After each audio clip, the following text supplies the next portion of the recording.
할렐루야. 오늘 우리에게 주신 말씀은 마가복음 10장입니다. 마가복음 10장 46절로 52절까지 보겠습니다. 신약 성경 72면에 있습니다. 마가복음 10장 46절로 52절의 말씀 우리 한 절씩 교독하지요.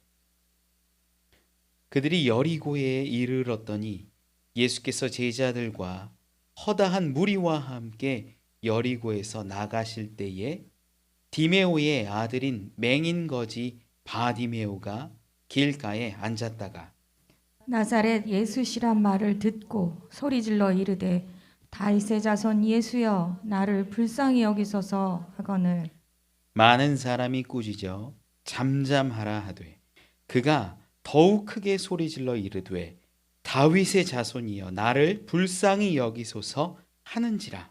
예수께서 머물러 서서 그를 부르라 하시니 그들이 그 맹인을 부르며 이르되 안심하고 일어나라 그가 너를 부르신다 하매 맹인이 겉옷을 내버리고 뛰어 일어나 예수께 나아오거늘 예수께서 말씀하여 이르시되 내게 무엇을 하여 주기를 원하느냐 맹인이 이르되 선생님이여 보기를 원하나이다. 함께 읽지요. 예수께서 이르시되 가라 내 믿음이 너를 구원하였느니라 하시니 그가 곧 보게 되어 예수를 길에서 따르니라. 아멘. 아멘. 옆에 있는 분들하고 인사 한번 하시죠. 잘 오셨습니다. 환영합니다. 사랑합니다. 축복합니다. 네. 오랜만에 뵙는 분도 있고 너무 행복하고 기쁩니다. 네. 예전에 지금은 이렇게 핸드폰, 스마트폰이 일상화가 되었지만 옛날에는 공중전화, 문화가 있었어요. 저도 어렸을 적에는 이렇게 주황색 요만한 공중전화 있어서 10원짜리 2개 넣고 전화 걸었었지요. 조금 지나니까 이렇게 네모난 DDD라 그래요. 네. 이렇게 숫자도 써 있는 50원, 100원 넣을 수 있는 공중전화기가 생겼습니다. 전화 한번 걸려면 막 동네 슈퍼 같은데 어디로 골목에 벽에 붙어 있는 거 찾았었는데 DDD 공중전화기 큰 거 생기부터는 큰 좋은 나름 골목 그 동네에 번화가에 그런 게 한두 개씩 꼭꼭 있었어요. 전화 걸려고 하면 굉장히 황금 시간대에는 기다려야 했습니다. 5명, 6명 기다리고 있었던 적도 많이 있었고요. 내가 전화 걸겠다 하면 상대방이 그 전화 걸겠다고 한 그 시간에 기다리는 일도 많이 있었죠. 심지어 한 30년 전에는 공중전화에서 너무 오랫동안 기다리다가 뒤에 사람이 앞에 사람 막 위해를 가했다 뭐 이런 사회 뉴스도 나오기도 했습니다. DDD 공중전화가 나온 후에 50원 넣고 전화 한 통화하면 20원이 깎여요. 그런데 그걸 딸깍 하고 수화기를 내려놓으면 처음에는 30원이 나왔다가 어느 순간부터는 돈이 안 나오는 거예요. 그때 생긴 문화가 뭐냐면 다음 사람을 위해서 재발신 버튼을 눌러주는 거였습니다. 기억하시죠? 50원 넣고 전화한 다음에 재발신 버튼을 누르고 수화기를 위에 올려놓으면 나중에 전화하고 싶은 사람이 가다가 30원 그 글씨 보고 가가지고 전화하는 거예요. 내가 꼭 연락할 사람. 그때 젊은이였던 저에게는 그런 이야기들이 있었어요. 젊은 세대들한테는 야 지나가다가 공중전화 부스에 그 30원 그거 있을 때 내가 누가 떠오르잖아? 그 사람 너 좋아하는 거다.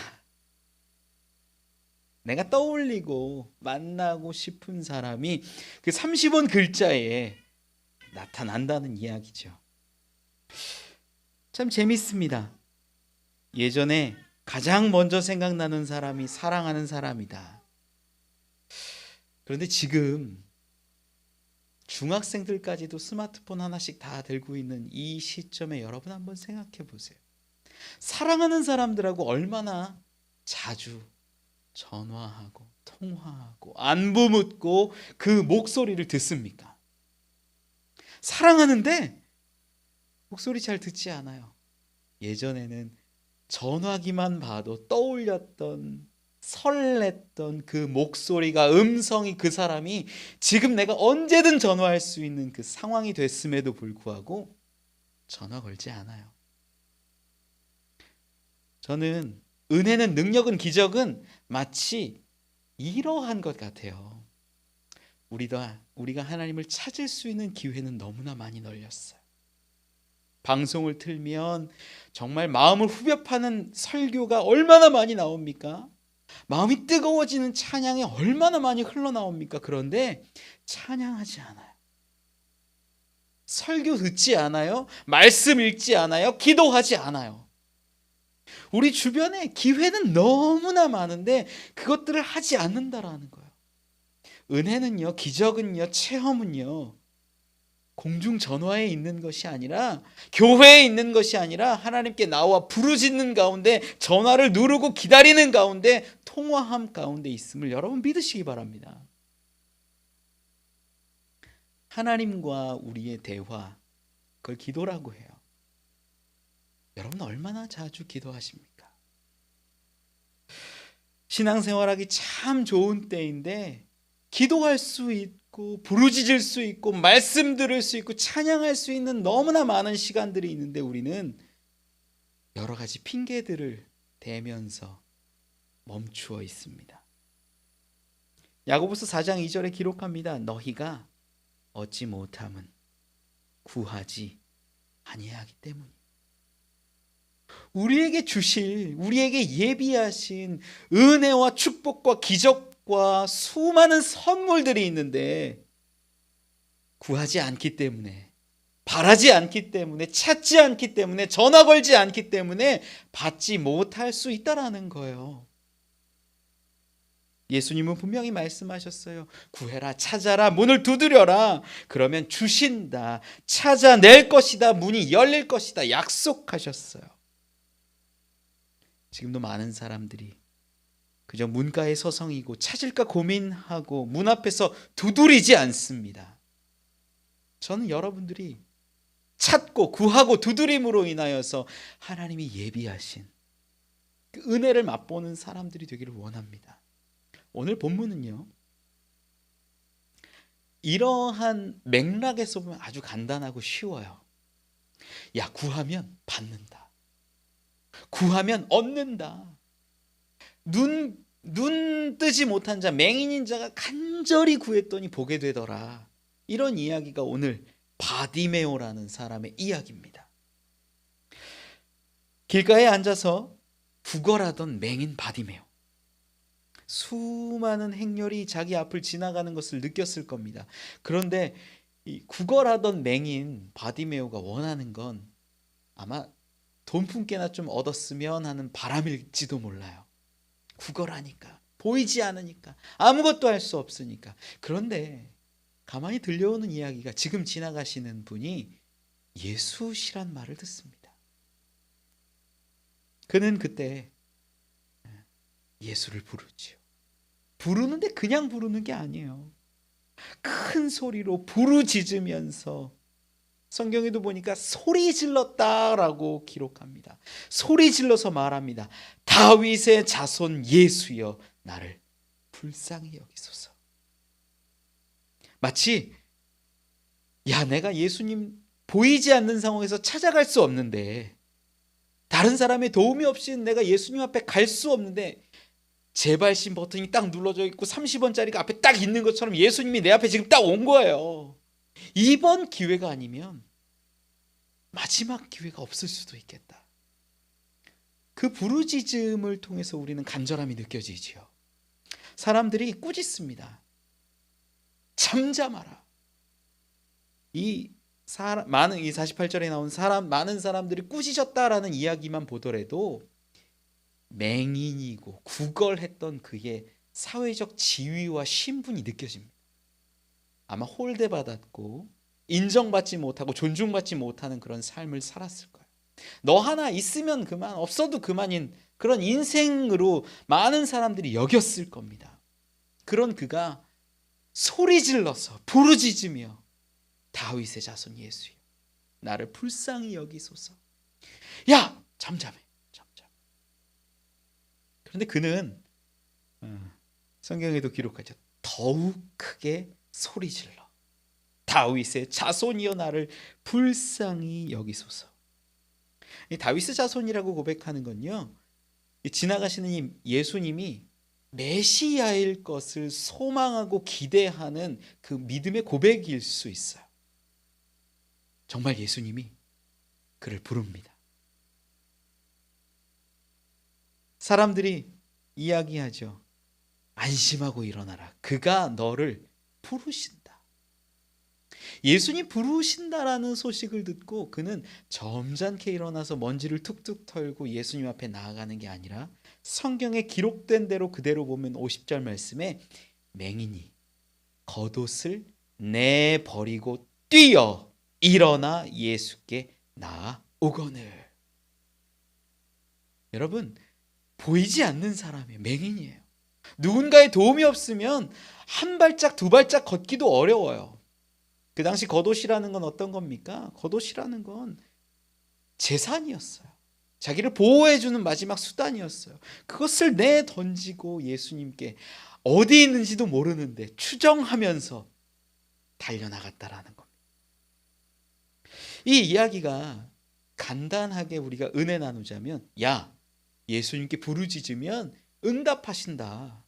예수님께 기도하면 예수님 들으신다. 이런 걸로 보일 수 있어요. 맞아요. 그런데 저는 오늘 그 안에 숨겨진 은혜를 함께 나누길 원합니다.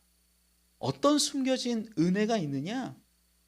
예수님이 부르실 때 그는 자기의 겉옷을 던져버리고 나아갔다라는 거예요.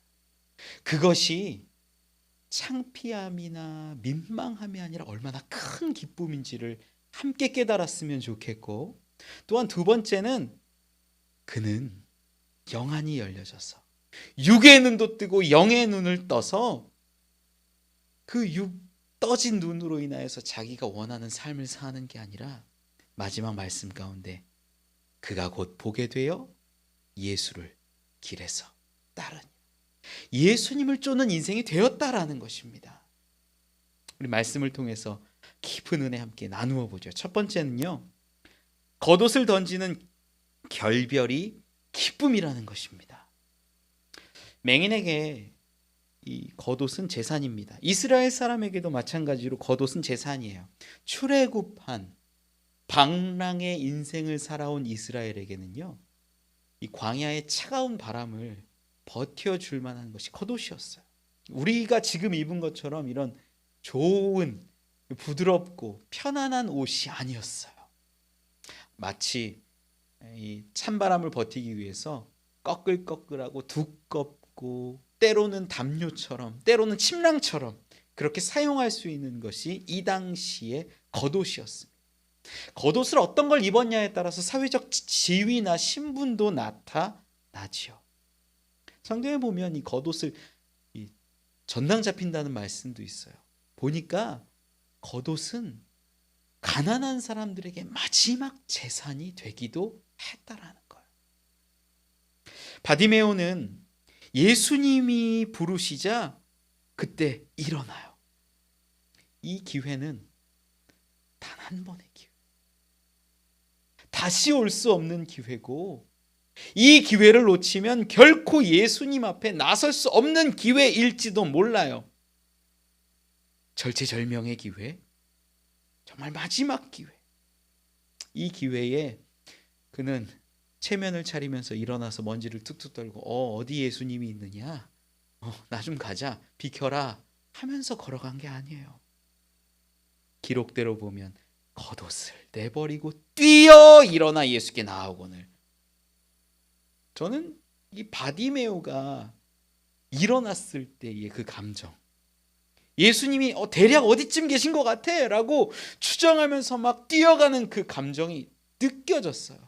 얼마나 간절했을까, 얼마나 소망했을까. 그는 구걸하는 자로 버림받은 자로 낙인 찍혔었던 사람입니다. 아무것도 할 수 없는 사람이에요. 다른 사람들이 먹을 것, 돈 한 푼 주지 않으면 살아갈 수 없는 그런 사람이에요.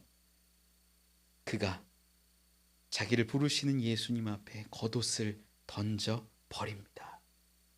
그 순간이 아마 자기의 모든 과거의 삶을 끊어내는 결별의 순간이었고 끊어냄의 자리였을 것입니다. 마치 우리가 주님이 우리를 부르실 때 새로 태어나는 것과 같은 기쁨. 내가 지금까지 구걸했던 삶, 소망 없고 희망 없는 삶에서 바뀌어서 주님 앞에 설 수 있는 거듭남의 기쁨을 그는 아마 소망하고 고대하며 주님 앞에 뛰어갔을 것입니다.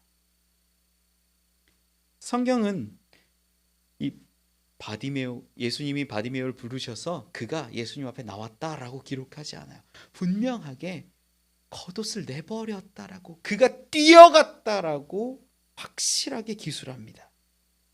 예수님께 나아오기 위해서 벗어버려야 할 겉옷이 누구에게나 있음을 암시하고 있죠. 베드로는 예수님을 만났을 때 그가 뱃사람이었기에 그물과 배와 모든 것, 자기 삶의 터전을 갖고 있었던 모든 것을 다 버리고 예수님을 따라요.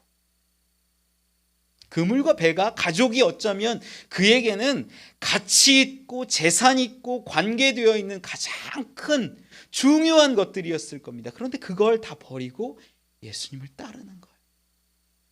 바디메오는 하나밖에 없는 자기의 겉옷, 거지, 맹인, 그가 겉옷을 버리고 뛰어가요. 부자 청년 이야기도 아시죠? 부자 청년은 자기가 갖고 있는 많은 재물로 인하여서, 자기가 소망하고 사랑하고 가지고 있었던 것들로 인하여서 예수님이 프로포즈 하셨는데, 야, 재물 다 팔아서 가난한 자들 주고 너 나 따를래? 그 말씀에 근심하며 돌아가는 자가 된다라는 거예요. 여러분, 분명히 아십시오. 예수께 나아온다라는 것은요, 내 과거의 삶, 내 지나왔던 모든 삶을 끊어버리고 새롭게 주님 앞에 나아오는 것이, 그 결단이, 바로 결별이 우리에게 기쁨이 된다라는 것입니다. 많은 사람들이 야, 내가 갖고 있는 거 이거 놓지 못해, 그러면서 주님이 주시는 은혜도 받을 거야. 마치 양손에 한쪽은 세상의 것, 한쪽은 주님의 것을 같이 쥐고 내가 얻으려 노력합니다. 하지만 주를 따른다라는 것은 내가 갖고 있는 모든 것들을 내려놓고 주님 앞에 온전히 홀로 나아가는 것 된다라는 것입니다. 20여 년 전에 최고의 유명세를 떨쳤던 가수가 있었어요. 그가 군입대를 앞두고 병역을 면제받으려고 미국으로 갔습니다. 개인적으로 생각해 보면 연예인이 2년 동안 그 군대에서 썩는다라는 게 불쌍하기도 해요. 지금까지 누렸던 모든 영예와 부와 명예 모든 거 다 버리고 2년간 군대 갔다 오면 자기가 이뤄놓은 거 모든 게 다 물거품이 될 수도 있고 불안하고 떨리는 마음이 들었을 수 있어요. 그런데 그는 그게 무서워서 그랬는지 미국 시민권을 선택하고 미국으로 출국하죠. 군입대는 피했습니다. 그런데 결국 우리나라 사람들의 시선이 싸늘하게 식어버린 것을 경험하죠. 한국에서 야, 돈 다 벌고 인기 얻고 야, 바르고 착한 청년이라고 막 인정받으면서 그렇게 크다가 갑자기 너가 위험해질 것 같고 불안해질 것 같고 두려우니까 미국 시민권을 택해? 사람들은 그에 대한 마음이 많이 식어져 버렸습니다. 결국 그는 모든 연예인의 일들, 가수의 일들을 포기해야만 했습니다. 국가는 그의 입국을 막았고 지금도 한국에 돌아오지 못하는 처지가 되었지요. 미국 국적이 필요하면 미국 국적을, 한국의 인기와 부와 명예가 필요하면 한국인이라 이야기하던 그 양다리 걸친 것처럼 보여서서 사람들의 미움을 얻고 지금도 회자되고 있는 것 아닙니까? 저는 신앙도 마찬가지라고 믿습니다. 하나님, 세상에서 성공하게 해주세요. 하나님, 또 천국도 가게 해주세요. 하나님, 세상에서 부유함 얻고 싶어요. 건강도 얻고 싶어요. 물질도 얻고 싶어요. 하나님, 또 그리고 내 마음에 평안도 주세요. 기쁨도 주세요. 내가 원하는 것을 다 받고 싶은 거예요. 세상에서 말하는 최고의 기쁨과 하나님을 믿을 때 얻는 최고의 기쁨을 다 움켜쥐고 얻으려고 한다라는 겁니다. 여러분, 하나님의 음성은, 하나님의 선택은 모든 것을 주실 수도 있겠지만 더 중요한 것을 주신다라는 것을 기억하십시오. 만약 여러분에게 내가 너에게 무엇을 해줄고, 진짜 우리 가운데 하나님의 음성을 들려주신다라고 한번 생각해 보세요. 상상해 보세요. 아들아, 딸아, 내가 너에게 뭐 해줄까? 한 가지만 얘기해. 한 가지만 얘기해봐. 내가 너가 말하는 그것 분명하게 해주겠다. 여러분, 뭐 선택하시겠어요? 아니, 뭐 선택의 문제보다 만약에 그런 음성이 들린다면 어떻게 하시겠어요? 그리고 제가 지금 일 다 마치고요, 정리 다 한 다음에 끝나고 가서 말씀드리겠어요? 아니에요. 내가 지금 하고 있는 거 다 내팽개치고 내려놓고 주님이 부르시는 그 자리에 나아가지 않겠습니까? 그런데 지금도 수많은 사람들이 제가 지금은 바빠서요, 내가 지금은 시간이 없네요. 구하지 않고 바라지 않고 찾지 않고 주님께 아뢰지 않습니다. 내 겉옷을 내어버리지 못한 채로 겉옷을 가지고 체면 차리고, 주님, 제가 지금 원하는 것은, 부드럽게 그렇게 말합니까? 아닙니다. 정말 여러분에게 그 음성이 임하시거든, 여러분이 갖고 있는 모든 것, 여러분이 하고 있던 모든 것, 여러분의 상황 모든 것 다 내려놓고 주께 구하는 자가 되십시오. 그 모습이 얼마나 큰 기쁨인지 모릅니다. 내 것을 내려놓고 주 앞에 나아가는 것. 여러분, 초대교회에는 세례받을 때 그냥 내가 믿습니다 하고 세례받은 게 아니에요. 많은 과정들이 있는데 그 가운데 이런 장면이 있어요. 해가 지는 서쪽을 바라보면서 세상의 죄악된 것들을 다 토해냅니다. 사단아, 이제 너는 나를 좌우하지 못한다. 나 너에게 종되었던 과거의 옛 모습 이제는 다 끊어낸다. 버려버린다. 이제는 너는 나를 지배하지 못한다. 그리고 동쪽을 바라보며 해가 떠오르는 그곳을 바라보면서 고백합니다. 주님, 과거의 죄악된 모습 다 내려놓고 주 앞에 섭니다. 나를 받아주시옵소서. 이제 새로 태어남을 믿사오니 주의 거룩한 옷을 입고 살게 하여 주옵소서.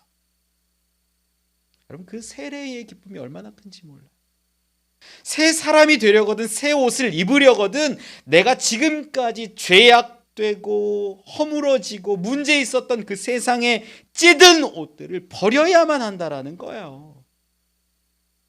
전 여러분들이 주님 앞에 나아가려거든 내 죄악된 모습들, 내 허물들, 문제들 다 벗어내놓고 주님 앞에 나아갈 수 있기를 원합니다. 바디메오는 그 겉옷을 벗어낼 때 그가 느꼈던 모든 과거의 모습들, 서름들, 슬픔들, 눈물들, 아픔들을 다 벗어버렸을 거예요. 구걸하던 모습, 소망과 희망이 없어진 모습, 아무것도 할 수 없었던 그 모습, 인정받지 못했던 그 모습 다 버리고 이제 주님 앞에 나아오는 것입니다. 얼마나 기쁨의 순간이겠습니까? 지금도 예수님은 말씀하십니다. 수고하고 무거운 짐진 자들아 다 내게로 오라. 내가 너희를 쉬게 하리라. 그런데 교회 와서도 심지어 내 어깨에 있는 짐들을 짊어지고 주님 저 왔어요 라고 말하고 그 짐을 내려놓지 못하는 사람이 너무나 많다라는 거예요.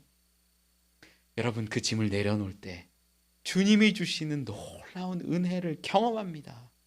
세상 염려와 근심 걱정으로 살지 마세요.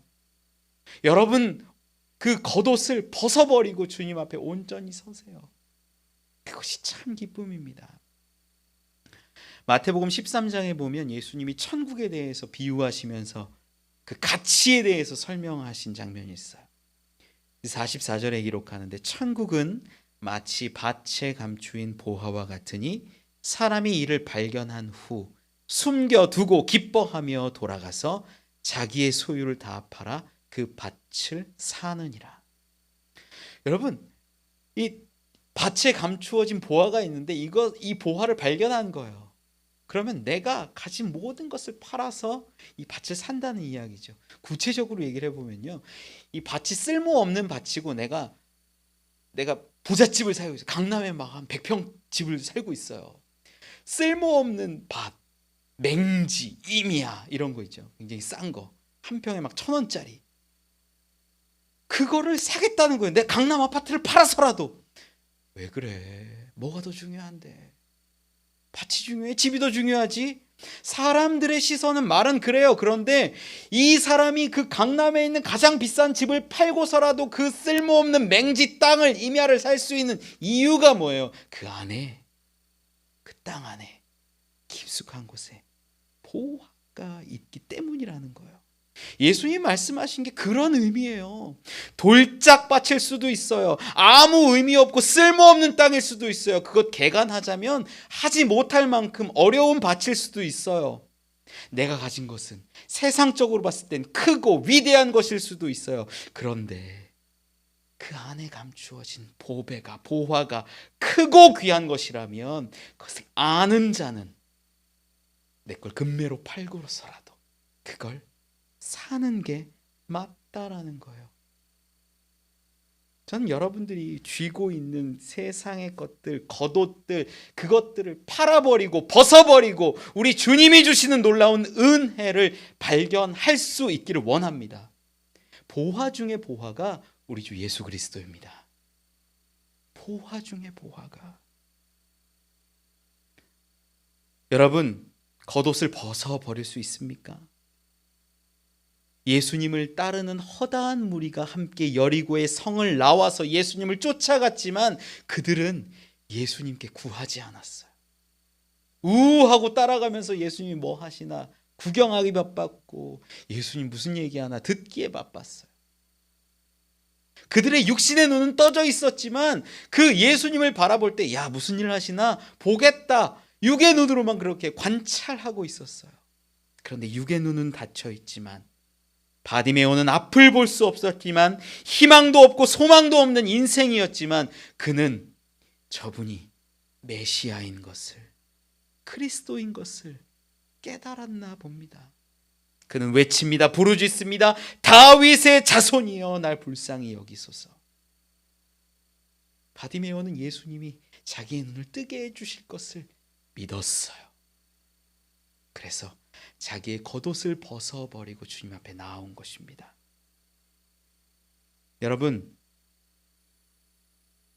가장 가치 있는 것을 택하시기 바랍니다. 이 세상의 것이 가치 있는 것이 아니라 우리 주 예수 그리스도가 가장 귀한 보배요 보물입니다. 그분께 나아오면, 내 세상의 것을 내려놓고 겉옷을 벗고 나아오면 우리 안에 놀라운 은혜와 축복으로 채우실 것을 믿습니다. 죄악된 내 삶, 세상을 향하고 성공을 바라고 물질에 취하고 향락을 바랬던 모든 삶을 내어 버리고 주님 앞에 서시길 바랍니다. 그 온전한 섬이 하나님 앞에 놀라운 축복으로 채워짐 있을 것입니다. 두 번째 은혜 나누기를 원하는 것은요, 육의 눈을 뜨고 영의 눈을 뜬 것이 기쁨이라는 겁니다. 사람에게는 세 종류의 눈이 있다 그래요. 육신의 눈은 사물을 그대로 바라보는 눈입니다. 두 번째 눈은 마음의 눈입니다. 마음의 눈은 때로는 미운 것도 곱게 볼 수 있게 하고 고운 것도 미워 보이게 한다고 해요. 예를 들면 부엌에서 주방에서 아들이 며느리를 열심히 도와주는 것을 보면 화가 난대요. 그런데 사위가 딸을 열심히 도와주는 것을 보면 예뻐 보인대요. 똑같은 장면인데 우리가 볼 때 아들이 열심히 도와주면 화가 나고 사위가 내 딸을 도와주면 예뻐 보여. 왜요? 마음의 눈으로 보기 때문이라는 거예요. 영의 눈도 있지요. 눈에 육의 눈으로 볼 수 없는 그 세계 넘어 영원한 세계를 바라보고 믿을 수 있는 것, 사람에게 영안이 있기 때문입니다. 모든 사람에게 영안이 있어요. 여러분 오해하지 마세요. 영안이 없는 게 아니라 영안이 있는데 그것이 열려있냐 닫혀있냐의 문제지요. 누가복음 17장에는 나병 환자 10명이 예수님을 만나는 장면이 나와요. 나병 환자도 이 사회 공동체에서 인정받지 못하던 그룹입니다. 고통받고 외면당하고 그들끼리 살아가야만 하는 소외된 집단이에요. 그 10명이 예수를 만나서 감히 가까이 오지 못한 채 멀리 서서 외칩니다. 누가복음 17장 13절에 기록하는데요. 예수 선생님이여 우리를 불쌍히 여기소서. 그때 예수님이 그 10명의 나병 환자에게 말씀하신 것이 14절에 가서 제사장들에게 너희 몸을 보이라. 그 10명의 나병 환자가 제사장에게 몸을 보이려고 뛰어가다가 나음을 받은 거예요. 얼마나 기쁩니까? 예수님이 나병으로부터 고쳐주셨잖아요. 그런데 그때 제사장에게 가지 않고 예수님께 돌아온 한 사람이 등장해요. 이 사람이 그때 거기 말씀에서는 좀 주되게 나오죠. 아니 예수님이 명령하신 게 뭐냐면 제사장에게 가라. 제사장에게 가라는 건 뭐냐면요. 나병이 걸려 있는데 이제 나병으로부터 깨끗함을 받았는지 안 받았는지 확인받아라. 제사장은 그 권한이 있었거든요. 너가 이제는 깨끗하다. 무리 가운데 가족에게 돌아갈 수 있다. 이렇게 선포할 수 있는 권한이 있었어요. 그런데 제사장에게 나가서 이제 확인을 받으면 끝나는데 그 육신의 고통이 아픔이 질병이 사라지고 이제는 가정에게로 돌아갈 수 있는 그 상황인데 제사장에게 가지 않고 이 한 사람의 나병 환자는 예수님께 돌아온다라는 거예요. 왜요? 왜 돌아올까요? 굳이 왜? 이제 제사장에게 확인받고 내가 보고 싶었던 가정, 내가 사랑하는 사람들 만날 수 있는데 왜요? 16절에 보면 그는 예수님께 나와서 이렇게 기록합니다. 예수의 발 아래 엎드려 감사하니 그는 사마리아 사람이라. 제사장이 가서 확인받으면 모든 문제가 끝나요. 질병이 이제 나음을 입고 이제 새로운 인생을 다시 살 수 있어요. 그런데 그는 예수님께 왔어요. 왜요? 그에게도 그 나병 환자 한 명에게도 가족이 있었을 것이고 자녀가 있었을 수 있어요.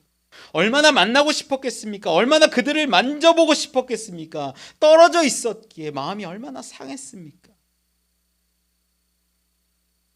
때로는 나병 환자라고 무시하고 멀리했던 사람들에게 짠하고 나타나서 나 이제 깨끗해졌다라고 자기를 드러내고 싶은 마음도 있었을 수 있어요. 그런데 그는 제사장에게 가지도 않고 가족들에게 가지도 않고 예수님께 돌아와 발 아래 엎드려 예수님께 감사를 전합니다. 이 의외의 사람 하나. 그런데 예수님의 반응도 또 의외예요. 제사장에게 몸을 보이라 하셨으면서 그 한 사람이 돌아왔을 때 뭐라고 한 줄 아세요? 17절 말씀에 10사람이 다 깨끗함을 받지 아니하였느냐? 그 9은 어디 있느냐? 저는 이 말씀을 읽으면서요, 소름 돋았어요. 왜요? 예수님이 기적을 베풀어서 나병을 낫게 하신 것으로 끝난 게 아니라 예수님이 지금 그 9사람을 다 기다리고 계셨다라는 거예요. 10사람을 다 낫게 해주신 다음에 한 사람만 돌아왔는데 그 한 사람에게 하시는 말씀이 뭐예요? 그 9은 어디 있느냐? 아니, 예수님이 제사장에게 가라고 했잖아요.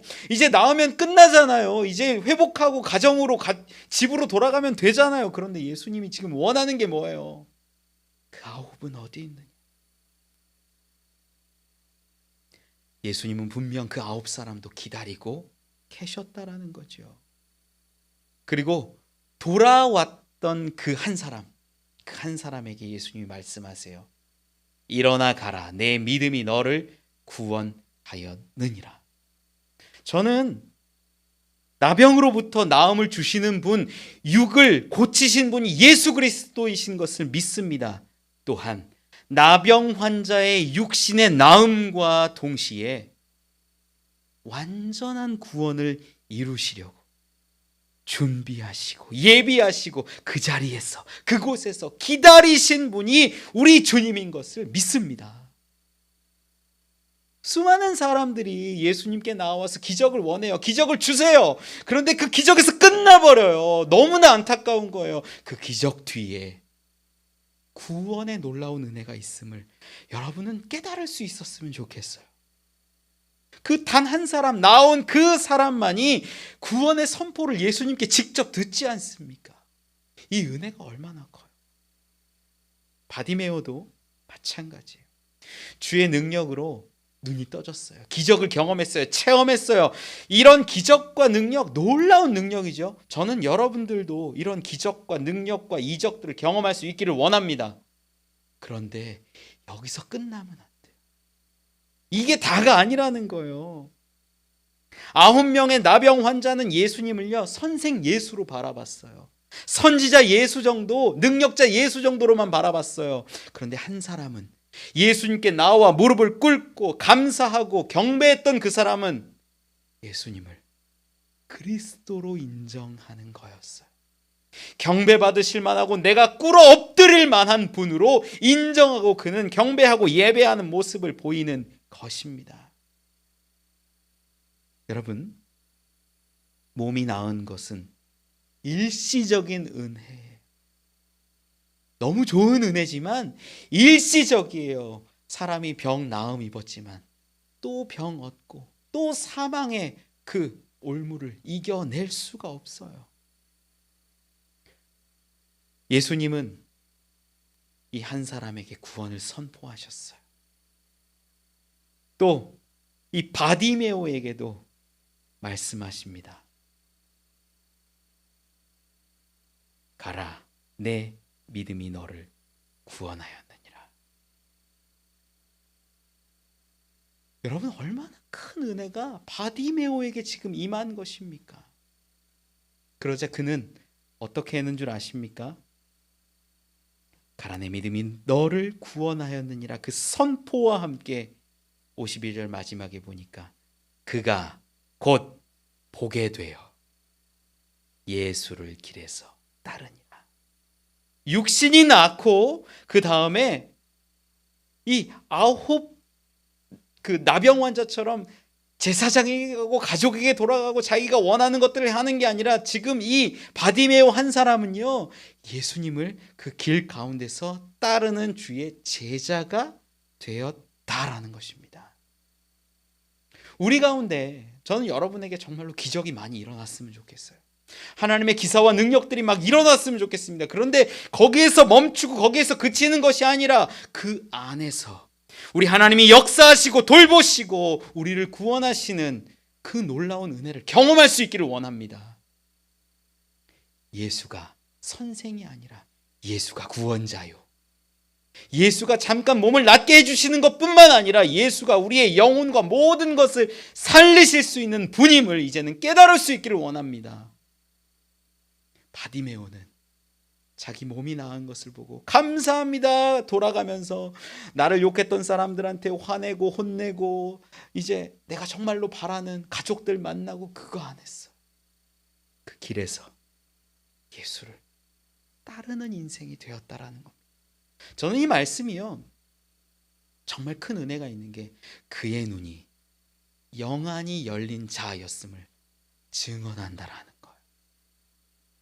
주님 감사합니다. 저에게 물질 주셨습니다. 건강 주셨습니다. 자녀 주셨습니다. 형통 주셨습니다 하고 세상으로 나아가는 것이 아니라 이제는 그 주심으로 인하여서 정말 살아계시고 역사하시고 놀라우신 하나님을 경험하고 그분을 고백하고 그분 앞에 나아온다라는 것, 그것이 더 큰 기쁨이라는 거예요.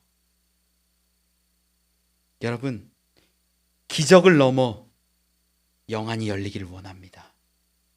기적 속에서 일하시고 역사하시는 주님을 만날 수 있기를 원합니다.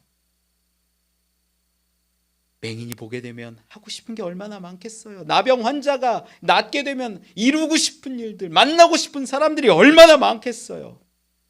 하지만 그거 다 내려놓고 주를 따르는 자, 주께 나아온 자, 주께 경배한 자들이 되시라는 겁니다.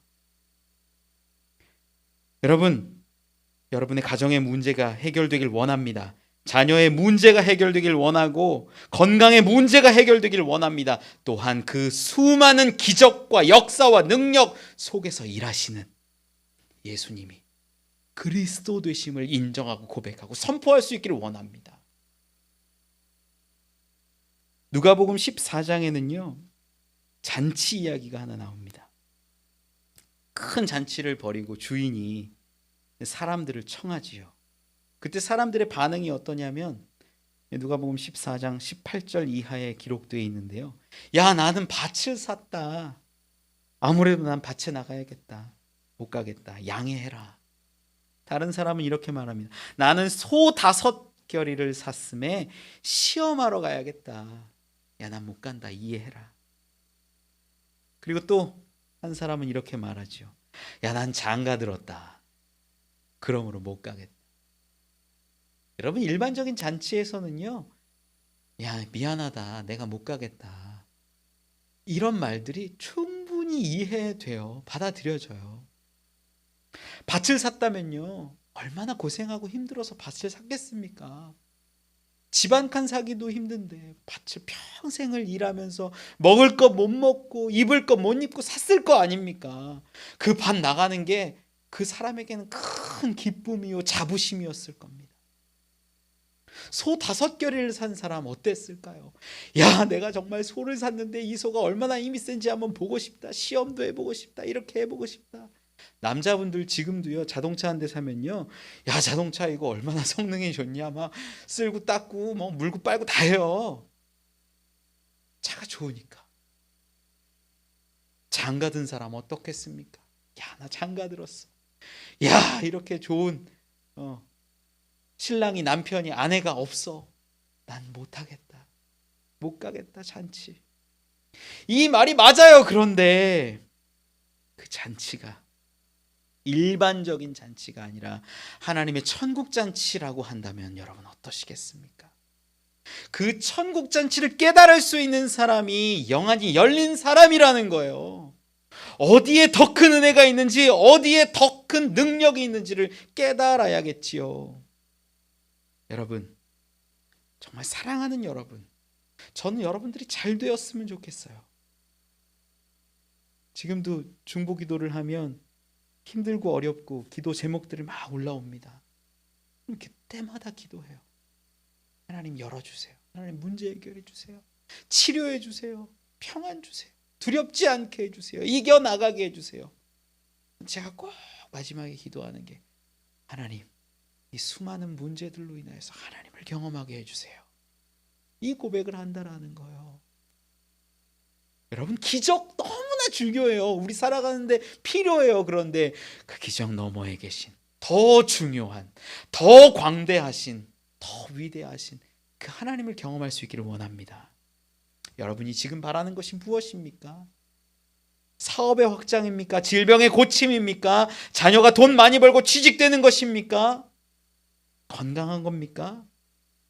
그러한 모든 기적도 능력도 얻길 원하지만 더 큰 기쁨, 더 큰 능력, 우리 주 예수께서 그리스도시다, 우리 주 예수께서 메시아시다, 하나님의 아들이시다, 그분이 나와 함께 하신다라는 그 고백을 할 수 있기를 원합니다.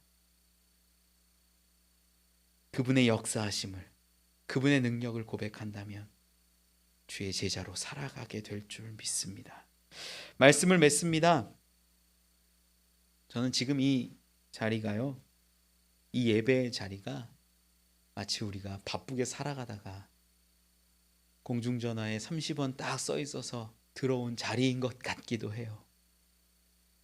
여러분, 이 자리에 왔다면 하나님을 향한, 하나님을 바라는 그 번호를 누르고 기도하고 부르짖고 기다리시길 바랍니다. 이 기회가 마지막일 수도 있어요. 하나님을 부르십시오. 우리 주 예수님께 부르짖으십시오. 바디메오처럼 부르고 간구할 때 하나님은 들으시고 역사하십니다. 이 기도의 자리 가운데 나아 오십시오. 저는 바쁜 시간 잠깐 짬을 내서 이 공중전화를 드는 사람들에게도 큰 기쁨이 있음을 믿어요. 야, 내가 바쁘지만 그 일상을 멈추고 세상의 일들, 내가 소망했던 것들 잠깐 내려놓고 공중전화 부스로 들어갈 때 그 자리가 응답의 자리가 됩니다. 여러분, 세상의 바쁜 그 일상들을 겉옷처럼 내어버리고 주님 앞에 나오는 자 되십시오. 그때 하나님이 역사하세요. 그리고 주님을 향하여 버튼 누르면 주님이 응답하세요. 그 음성을 듣는 것으로 끝나는 게 아니라 주님이 정말 살아계시고 주님이 나를 위해 지금도 일하고 계심을 경험하는 순간이 될 줄 저는 믿습니다. 그러한 기적보다 더 큰 기쁨들이 우리 가운데 가득가득 채워지고 발견되어지길 원합니다. 그러한 더 큰 기쁨으로 살아가는 우리 되시길 축원합니다. 우리 같이